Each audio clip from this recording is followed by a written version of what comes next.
Hi, my name is Bożej Kubacki, and I'm the head of development at Board&Dice. And with me today is Adam Kwapiński. Adam, you might know as a designer of a few relatively unknown games, such as Lords of Hellas, Nemesis, Dark Ages, and most recently with us, Origins First Builders. Hi, Adam. How are you? Hi, hello everybody. Quite good, quite good. I'm happy to hear that. Now, before we actually dig into some more serious topics, let me first ask you this very simple question. Who are you, apart from being the designer of those people, and what are your ties and links to gaming? Perhaps not only your designer credentials, but also your own personal link to gaming and perhaps even being a gamer. You know what? The word gamer is connected to me in many ways because I play mostly everything, and I mean it's video games, it's war games, miniature games, also sports. Maybe not nowadays, but when I was younger, I play football or soccer, depending who are listening us.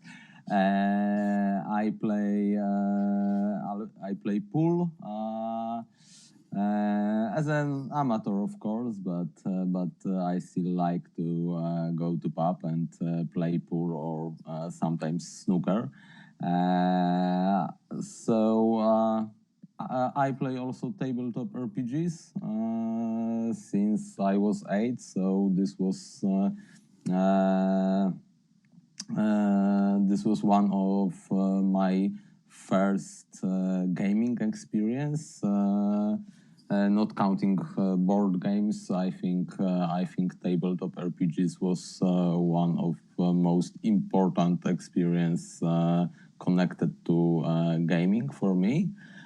So lot of connections with games, with all types of games, and I think it's the lines are quite blurry nowadays, and it's just some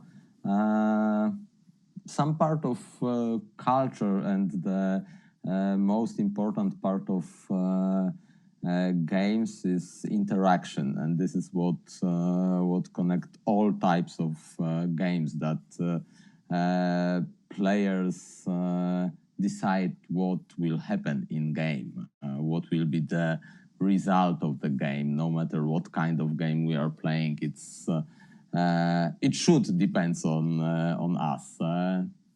So there are a lot of connection, and of course there are also a lot of pop cultural stuff I'm connected with. I love reading books. I read a lot of science fiction and fantasy books. I also organized lots of convention in Poland when I was younger, and this was the same people in Poland. Yeah, this was the same route for the board game industry in Poland. Most of companies have their roots in RPGs or other science fiction or fantasy, for example, books or conventions. So yeah, lots of different connection with board games. So I've used the word omnigamer previously and even during this convention, but I think it has never applied so perfectly to somebody as it applies to you. From what you're saying, you are really a person who's wherever there is gaming, you can possibly expect to find Adam Kwapiński there. But in most cases, and We know that you've been around modern board games for some time, and most people, before they go into designing, developing, publishing games, they kind of usually first somehow enter the world of modern board games or designer board games as gamers. So, what was your entry point to modern gaming, modern tabletop board gaming, to be exact? It's a tricky question because I think it was there was a couple of times I was entering that modern board games or tabletop games because of course when I was younger, and I think it was like 5 or 6 years old, I play Magia i Miecz, which was Polish version of Talisman. Oh, I yes, think it so was did I. second edition or something like this. Yeah. And this was one of my first board game experience. Of course, I know that time I know also classic card games or classic board games like chess. After that, quite fast, I jump into tabletop RPGs, but there was also CCG, and it wasn't Magic the Gathering. I play a little Magic the Gathering, but I was really into Doom Trooper. It was the first translated into Polish. First CCG CCG translated into Polish. That's true. Yeah, and I get my first deck. I was 8 probably when I start playing it, and no, it was quite a complex game, and it was really modern style game. So it was the first time, and after that I was playing also some miniature games like Confrontation, like Warhammer Fantasy Battle, and so on. But to the really modern board games, I get back after playing. I not exactly remember which game was first, but there was 3 games I was playing, and it was Agricola, it was Okay. Pitch Car, and the third was Game of Thrones first edition. Okay, that's an interesting entry point. I ask this question specifically because, for example, I remember my first game, which was the entry into modern board gaming, and my story is in some ways very similar to yours. Obviously, we were both born and raised in Poland, and we're roughly the same age, which means that some of the experiences with Talisman and Doom Trooper and tabletop role-playing are similar between the two of us. But for me, my first really modern board game which I played was Shadows over Camelot, which was about 2005, I think, 2005 or 2006, and this was my re-entry into board gaming. And because there were some semi-modern board games available before that time in Poland, of course.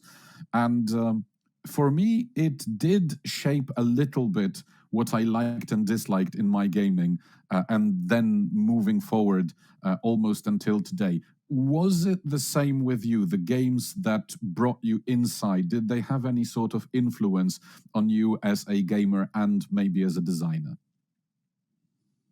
In some way, yes, because my taste, and I mean as a gamer and as a designer, is quite wide, because the type of game is not so much important for me until the game is good in what it's tried to do. For example, I can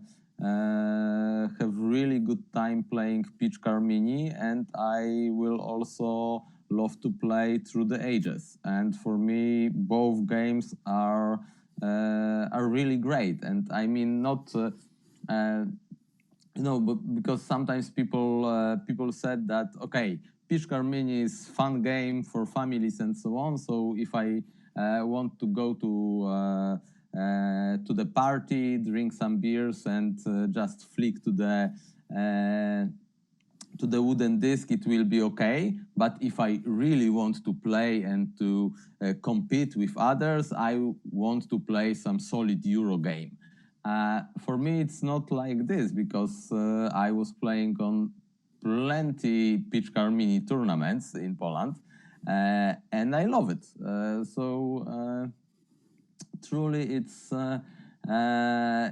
only about how good the game is, how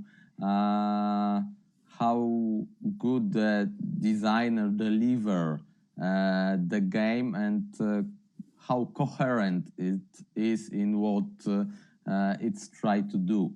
That's the most important part for me. So of course, if the Peach Car Mini will be the game when we will be flicking the disc for, I don't know, 5 hours, it will be hard to still have fun playing it, but it's great, still great in doing what it's do.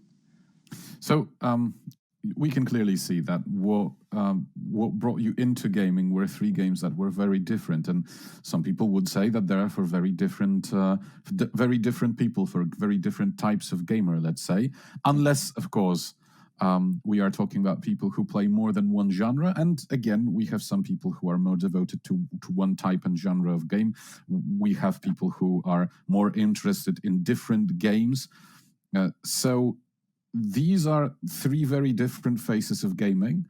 And from pretty much everyone can tell, the games you design also slot into sometimes very different aspects of gaming. Is there something very much in common between the different games you design, or is everyone a completely different headspace you enter? Probably, I want to believe they are very different, but probably they are some parts that are very common between them. But for me, this will be probably hard to notice because I try to make different games just because it's greater fun for me to make something else, to solve different problem in design when I create something. But I think it's better to judge from outside. Of course, it's not so easy because when you look from outside, it's always that some games are more popular than others. And for lots of people, I'm mostly known from Nemesis and Lords of Hellas. And that is true, but that might change. That might change soon. Yeah. That's true, but even now we can see how much some people are shocked that Origins is from the same designer as Nemesis, and it's quite funny because if somebody check my older games and, for example, I don't know, look at Sigismundus Augustus from the first year when my games were published, it was mostly Eurogame with worker placement mechanism. So, and it is a game from 2012. So quite old one. So I try to make totally different games, but I think there are some parts that can be common for many of them. One of my colleagues always have fun about how often I use elements in my games, and because I have Tiyomashi, and in this game he was Yes. the co-designer of this game, so it's he have fun of himself also. But it was Tiyomashi, it was Heroes, and many other games where you can find 4 elements, and it's what can I say? It's just lazy of my imagination, nothing else, because it is the sometimes easy way to find something, 4 different types of something which fit, for example, magic or mythological theme.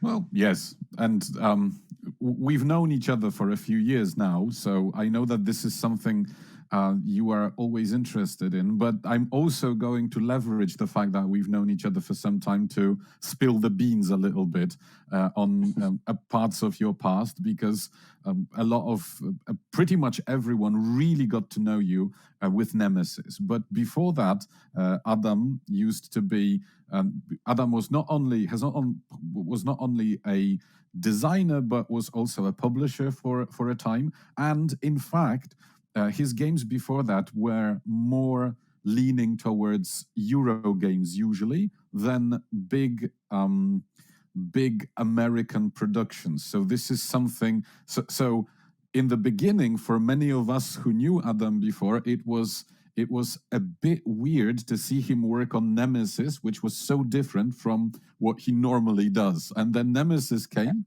and now people look at Nemesis and they look at Origins and they say, wow, this is incredible how these games are different. And kind of my next question is tied to this. I don't want to, because it might seem that the answer is obvious. Why usually designers are stick to one type and one style of game. But a lot of people were surprised seeing that there are different designer specialities. Do you think that this is something people should expect? Should designers specialize more, or is maybe trying different things a better route to go about things? As a designer, is it better to deliver things people will be very much expecting of you, or doing something you just did and showing that in fact you can create very different games? No idea, and truly, I was always impressed by Vlada Chvatil, and I think it is the path that I trying to follow also. So this designer is just amazing, because he not only creates games in so different genre, and truly each of his game brings something new to that genre, because he creates through the ages, and also he creates Space Alert, which was I think really the game that was when this game shows up, it was too early for this game, and now everybody Possibly, yes. Everybody used the solution he used in that game to solve many problems of cooperations, and it was really brilliant games, and again, much different than Through the Ages. And we have also Galaxy Tracker, the game with real time. One of the first game with real time, which wasn't a party game, but with some strategy in it. And of course, after all of this, he said, "Okay, and now I will bring you one of the best party game, and he made code names. So what can I say? This guy is quite amazing, and you said I you try want to. try to follow similar path in my design. And my question is why? Why do you choose this? What is behind this? Is it trying new things? Is it trying to prove yourself in different genres? What is the temptation, the lure of trying to follow multiple paths at the same time? I'm not sure what will be the honest answer, because there are two sides of this. The one is that I want to develop myself and learn new things, learn new tricks, solve new problems, because each new game brings new problems, and you know, when you make and I think you can see that especially in development, because when you develop That's true. develop for example Euro games with kind of similar scoring. So when you have scoring from different places, there will be some schemes in development of that kind of games, because Certainly, yes. there are some similarities. But in the same time, when you try to, for example, jump into game with victory condition, like, for example, Game of Thrones, which have very different victory condition, with which is really kind of a race game, maybe even, with that 7 castles and game over immediately, somebody wins. It's totally different different problems you have to solve to develop that. So new games, new problems. But I think it's you know, it's very easy to say that, and it sounds very smart, that it's all about development of my skills. Truly, I'm not sure if making the same type of game, and for example making what Uwe Rosenberg is making, and when he makes a lot of game with similar mechanism, and mixing the mechanism between games, and someday he developed this to something like Fist of Odin, when he mixed his Agricola style games with his patchwork style game and makes something like this. I'm not sure if this is easier way, and truly I'm not sure if I can do something like this. So the honest answer is maybe this is the only path I can go, because this is what I know how to do, and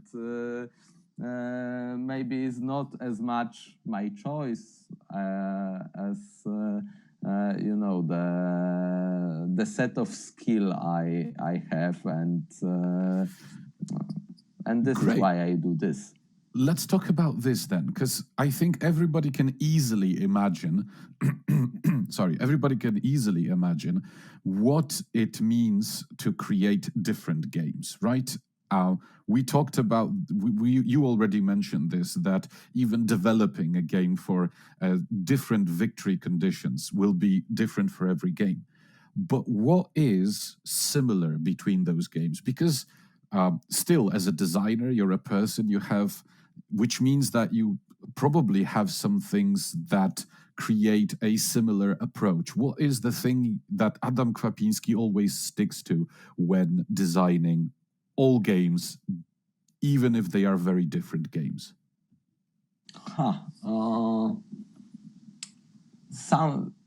some part of process are always the same. Maybe always is not the perfect word, because I don't think there is of an course, always when it comes to board games. Exactly. I mean, the process is also developing through the years, because I'm changing the process because I'm learning, making new games. But the most important part is to jump from the idea, from the loose sketches and some great ideas, because ideas are always great and always perfect, and in our head we always have Spiel des Jahres games, nothing less than that. It's for me important to jump from that stage to real work, to stop my mind from throwing at me the new ideas, and focus on some part of the project, and really start to work on it, start to forging it into real prototype, because before I have something that is physical in some way. It can be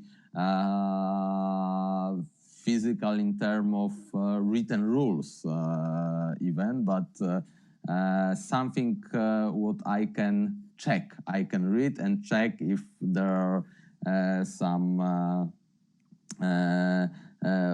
for example, some parts that are missing, that make this game unable to play, for example. Before that, I cannot verify what I have, and verification. The first verification is the most important part for me in the whole process, I think, because this is the decision when you have to decide if you throw your prototype into the trash and say yourself, okay, it's not good enough, there's nothing to save from it, or you want to spend another couple of months probably and try to make a game from it. So and I think my personality here give me a little help, because I'm not very optimistic person. I read Schopenhauer before sleep, so it gives me a good approach to that, because I think we should mostly throw our prototypes away. It will helps to not develop shitty games after that, because from bad first prototype, the best what we can get is very mediocre game, and it will cost us a lot of work. From good first prototype with some good core mechanism. This is very important. The core mechanism of the game is if the core mechanism is good, our work we will do after that, and work of the publisher, of the development team, all of the work that will be done after that will have a better result, because it's the starting point is very, very important, and this is how we can make great games. If we don't have good, good first prototype, good core mechanism. There is nothing to save, in my opinion, and this is tough part of that work, because you should probably throw 80% of your prototypes to save the 20 of them and make good games. And for many people, it will be like killing 8 out of 10 of your children. So it's rarely an easy decision to make to most people and most designers, especially budding designers. But what I wanted to again ask was that core thing, that core mechanism, which you said you start building the game around. Of course, I want to ask, what was that core of Origins, which was the first thing that you said, this is the thing that works, and I'm going to be building around that. What was that part, and when did that moment come? It's not in every game. It's the core mechanism which start the game, because sometimes it's something else, and I have to dig to that core mechanism. For example, it can be pure team that brings me to design the game, and that was the case with the Nemesis, where core mechanism was not so easy to find, and it's take a lot of time to But also, find it. Ladies and gentlemen, this is exactly why Nemesis feels so thematic. That was the main idea behind that. With the Origins, it started from really two words from Andre and Kuba from Board&Dice, because they said they want city building with dice as a workers. That was I don't know if I could name it as a brief, but something like this. Yeah, this was the specification I get. I would call it a challenge. Probably. This is the better word, and this stick into my mind, and the core mechanism was around was quite close to that, because was built around two things. First was of course dices, and the second thing was I have one file on my computer with different shapes of tiles. This is only A4 sheet of paper with tiles in a square, in hexes, and so on and so on. And I sometimes just print that, cut that different shapes, and place them on the table, and just have fun with them, thinking about some designs. And what happens there was that I cut out a couple of octagons and place them together. And after placing 4 octagons, as we know, we have that funny square between them. And Yes.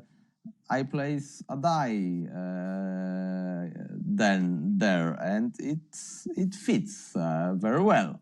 So I start to think, okay, so if that tiles can be our buildings, and this can be a worker that can do something with that buildings when we place that worker here, so what can happen next? So if this is one of my decision about my worker in my city, what else I can do with that worker, and what the value of worker can do in game. And this was the start, quite fast the next important part of core mechanism shows up. So the idea of encounter sites as we know them now after the game have the team and all the stuff. So when you put your worker, you add one to the encounter site, and now there is a little harder to put another worker there, or you have to put there a better worker to take that action. And that really that was what I have in, I don't know, it was like 2 hours or something like this. And from that moment, it was very fast. It was fast design. Really, I think it was lucky one, because nothing very special. But this game was like 2 or 3 weeks after that, talking with Kuba and Andre and getting back to you with the first prototype, which wasn't so very different from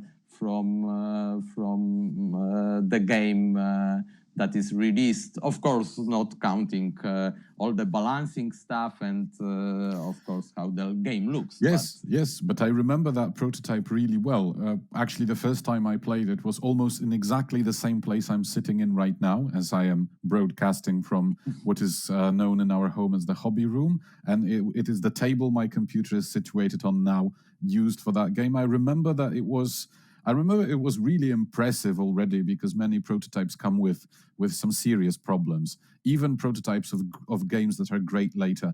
This one was kind of amazing from the start. Somewhat different from the final game, as we made some changes as time went by, of course, and the silent development work, which is basically tested again and again and again and bring the balance in, was also put in there.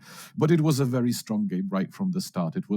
I felt that it was something some other publishers might even decide to just saying, okay, let's go to print with this. Now, we're going to come back to Origins in a minute, but I have a question from the chat room, from the audience. And the question is, as part of the self-development, and it's from Mateusz Szczepaniak, as part of self-development to become a better designer, have you considered trying to make a game strictly to win Spiel des Jahres? Lately, Eric Lang allegedly claimed he is going to make an effort towards that prize. We need a Polish contender there as well. So, have you considered something like that? No, not. Never consider something like this.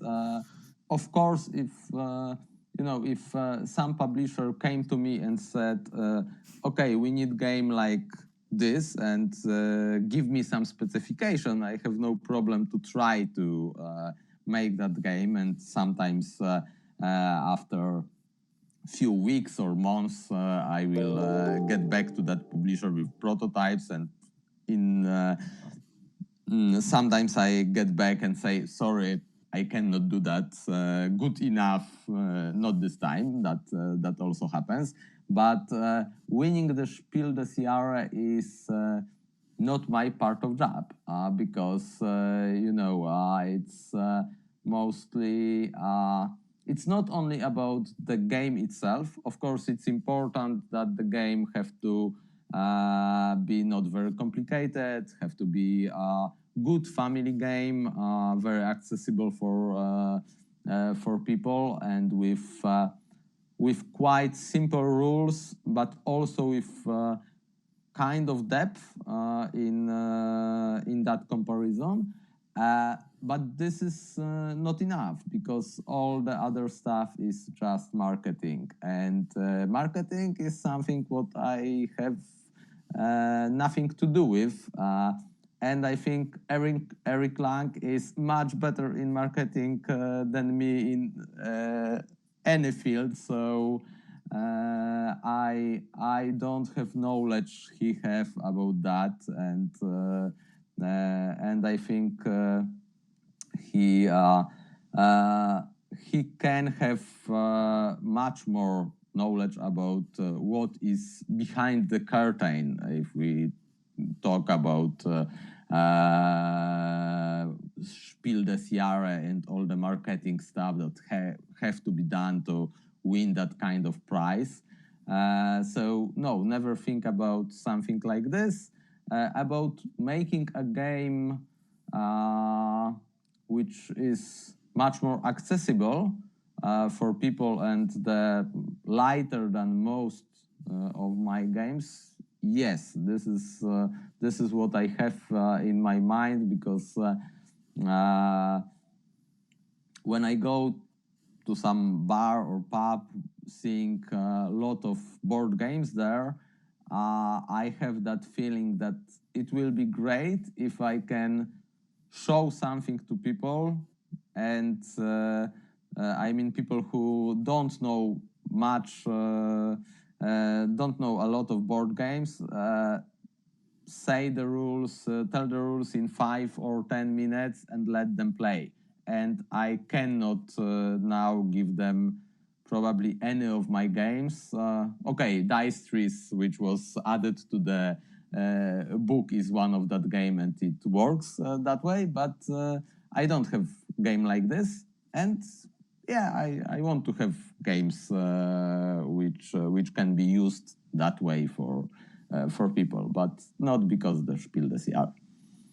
Hey, that's something we should talk about, but maybe not during an interview. Now, Okay. For those of you joining in, later, we're talking to Adam Kwapiński. And if there are any questions from the audience, as they say, we will be very happy to pass them on.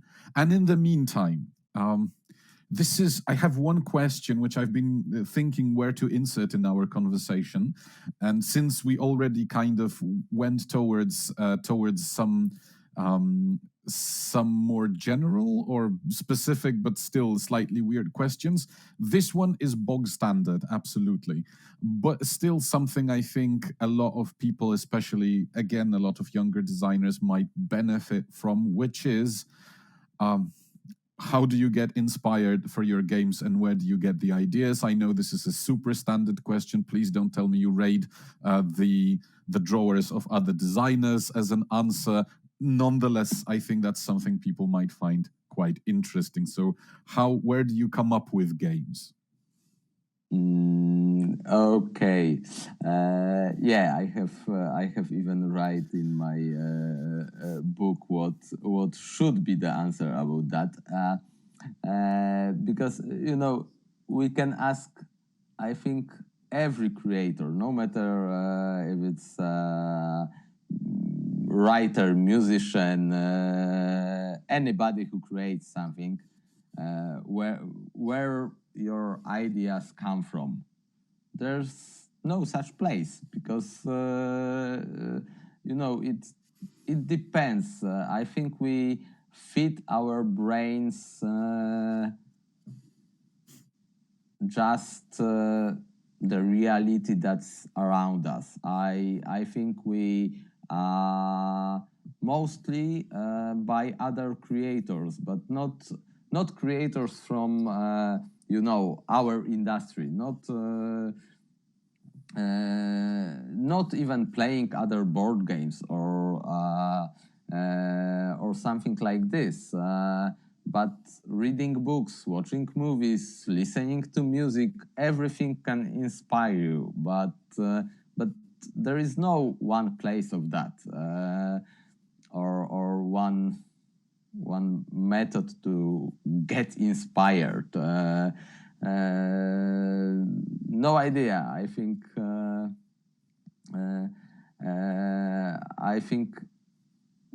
everybody should find his own way for that, and if somebody know the answer about the place of inspiration, just let me know. I will be happy to know that answer too. It will be much easier to answer that question. I think it's a very valuable set of answers, actually, that we were able to bring forth here. Now, since we got that out of the way, let's go back to Origins for just one more moment or for one more question. So we talked about how the game was conceived, where it started. And ladies and gentlemen, if you've not been there, make sure to get an A4 page with different shapes of tiles, as apparently this is how good games can be conceived, or at least that's something that can be very useful when you're trying to find a good idea for a game. Then we talked about we talked about how the game was started being built up from these first steps and from these first ideas. But now that the game has been already played by a lot of people, it's no secret that it is a game with a specific feel and a game that provides you a certain type of strong experience. It's a game that is competitive. It's a game that has a lot of interaction.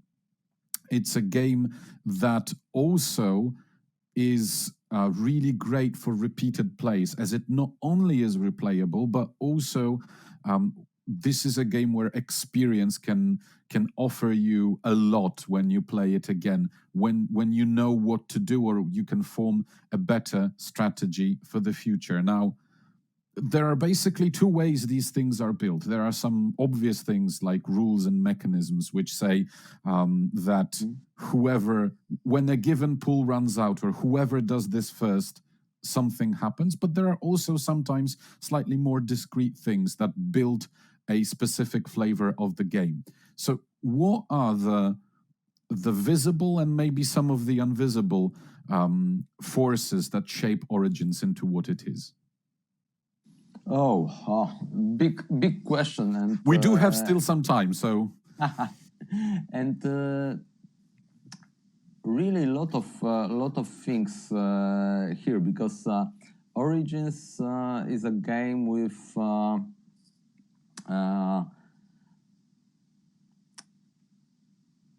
it's not exactly a game that is shaped like lot of lighter games, because it's not very heavy game. It's probably the same level of weight as, for example, Castle of Burgundy. Not very heavy game, medium weight Euro, I think, I suppose, but it's not built like many games nowadays that you have everywhere some prizes, that you will get prizes from everything you do. The game is shaped in different ways, that each play you will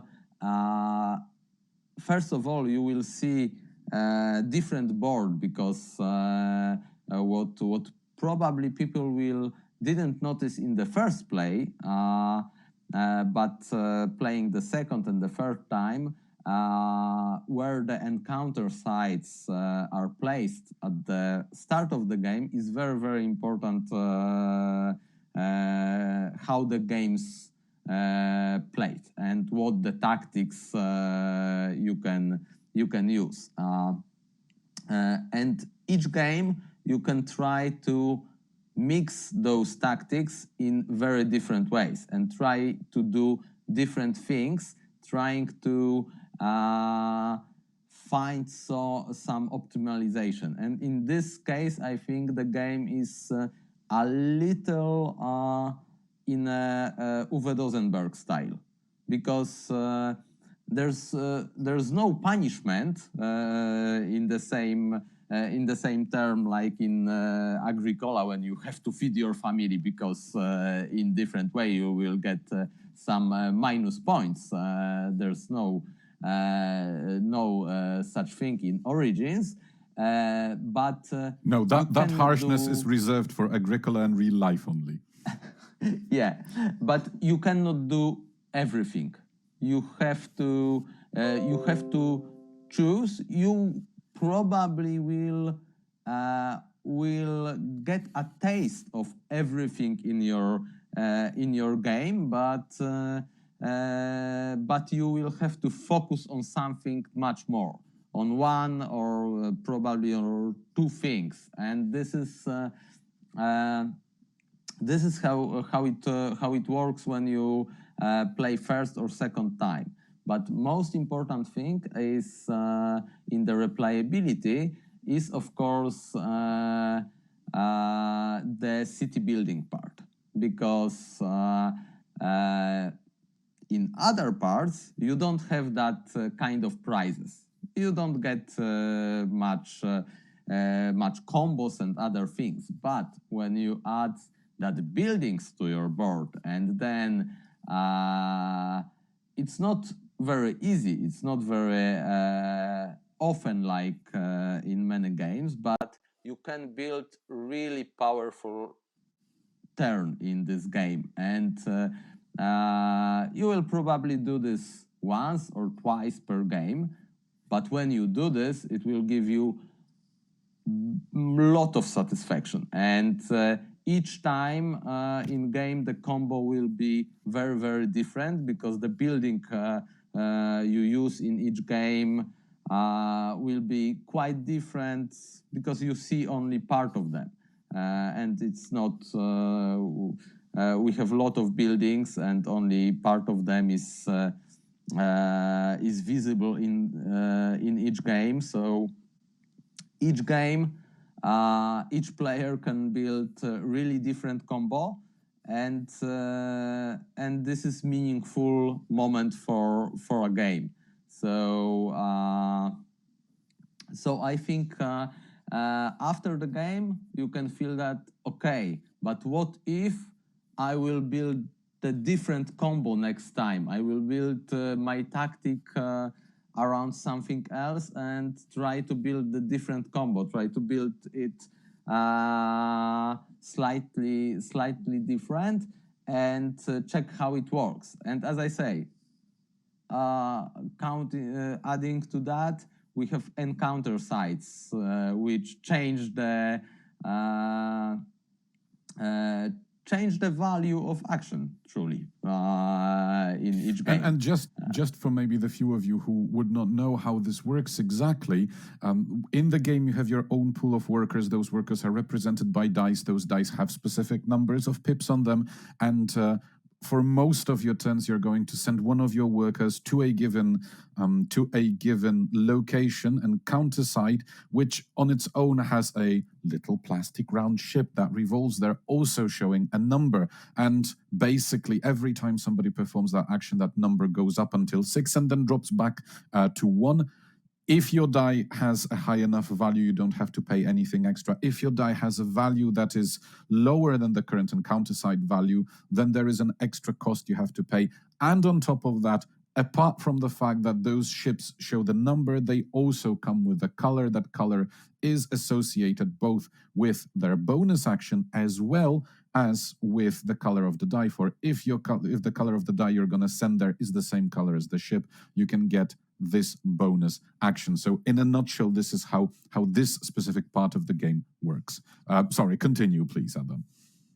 Yeah, that's really what we have here. And when I design it, I know that I don't want any randomness, any other randomness than input randomness that is before the game. And what is important, replayability is not about giving lot of different action, for example, because of course we can we have 5 bonus tiles, 5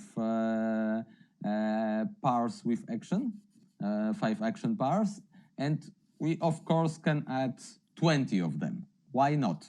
With very small differences. But well, as a developer, I can give you a lot of reasons why not, but yeah, but exactly, it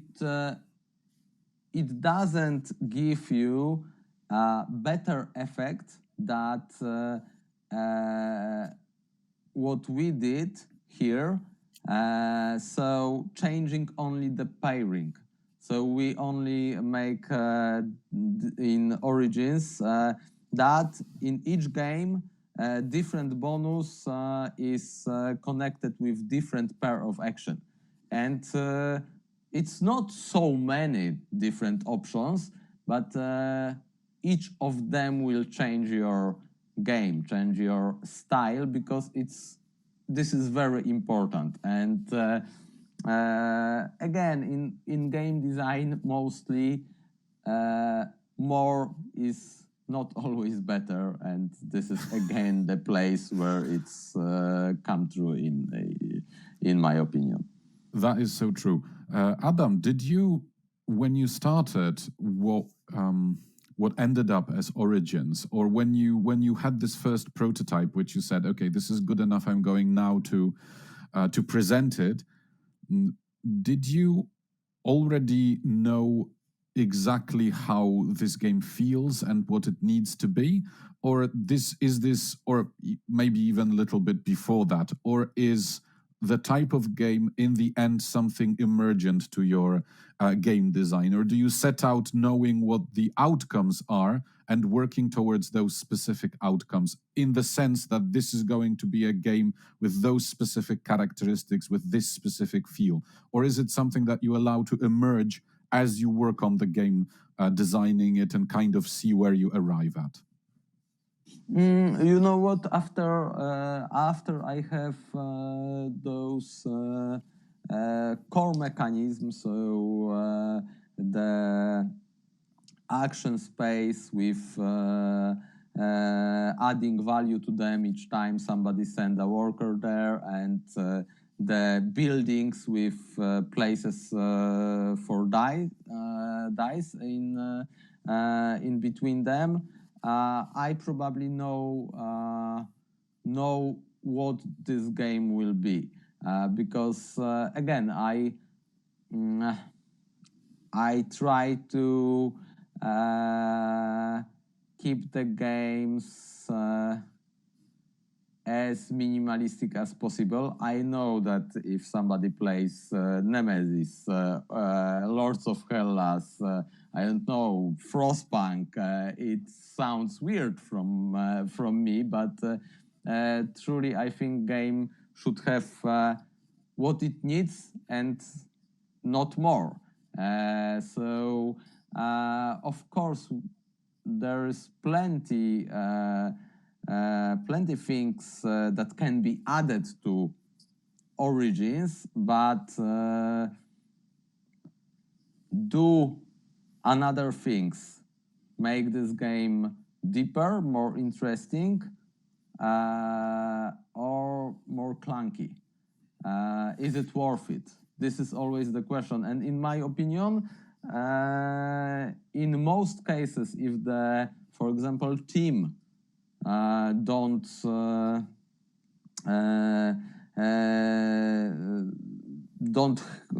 say you that, okay, we have to have that part in our game because this is so important for the team that it have to be there. I don't see the reason to get there. Well, because of course we can add, for example, another resource. We can add another color of a die, etc., etc. But again, it will higher the entrance level for the game, and probably not make the game very deeper. So especially as we're talking about the base game, it's not good idea for a game.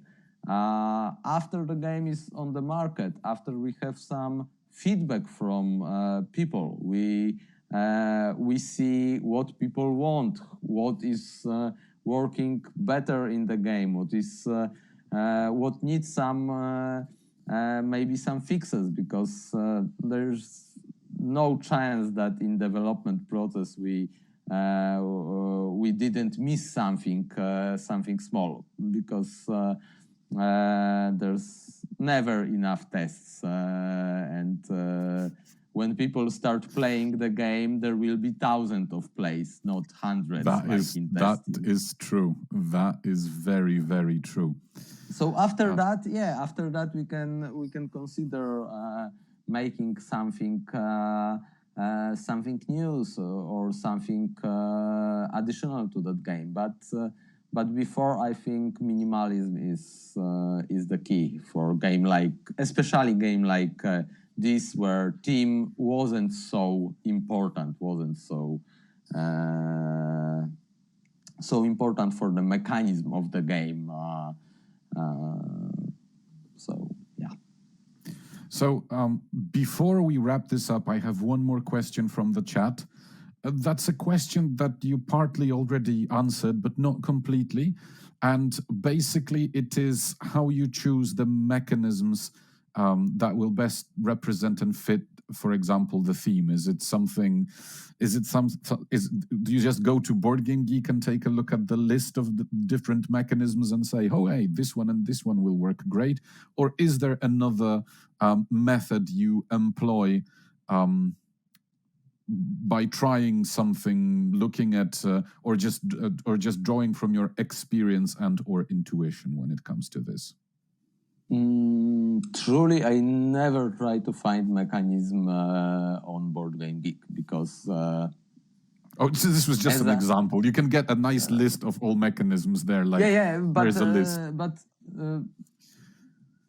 In other words, I never try to find a mechanism that exists already, because of course it sometimes happens, and that's normal, but it shouldn't be the starting point. I'm a game designer, so my job is to design a mechanism. So I try to design something that fits, and of course I use a mechanism that I know from other games. Sometimes I even and I think we all have that experience that we invent something that is already invented. That's quite common thing. Yes. But I try to focus on representation. What I want, what this mechanism should represent in the game. For example, I have that one thing in Nemesis, one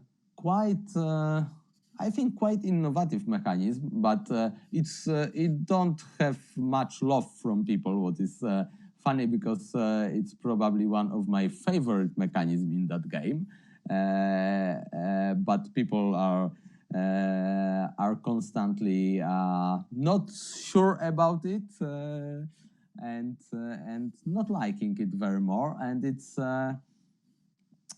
the mechanism of checking if after you hit an intruder, he is still alive or not.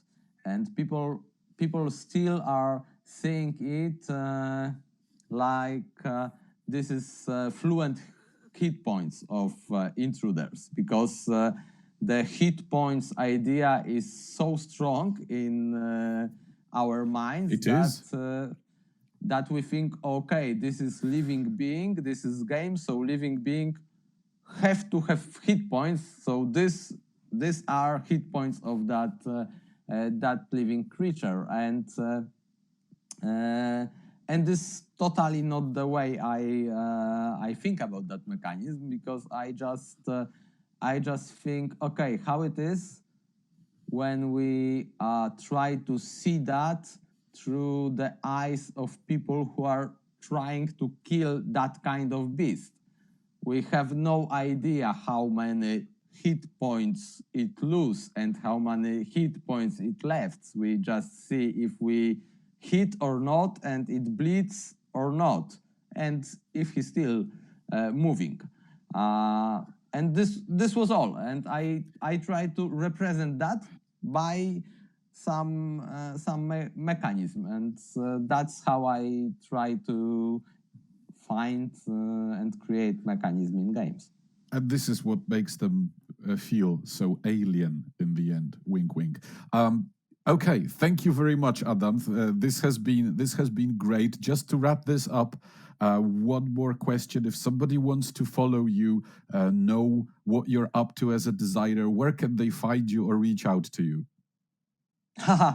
That's not easy because, as I said, I'm not good in marketing. So yeah, I'm on Twitter, but nothing happens on my Twitter. I'm there. I'm something.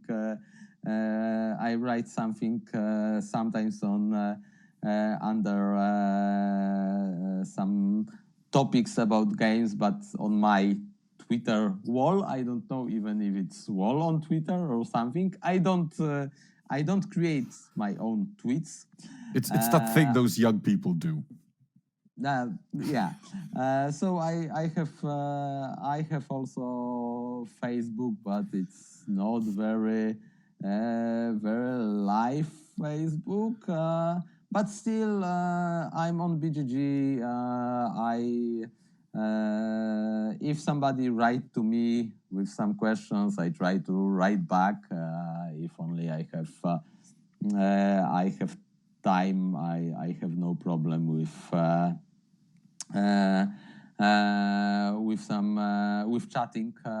chatting with people. Sometimes they can find me playing on board game arena, on other tabletop simulator.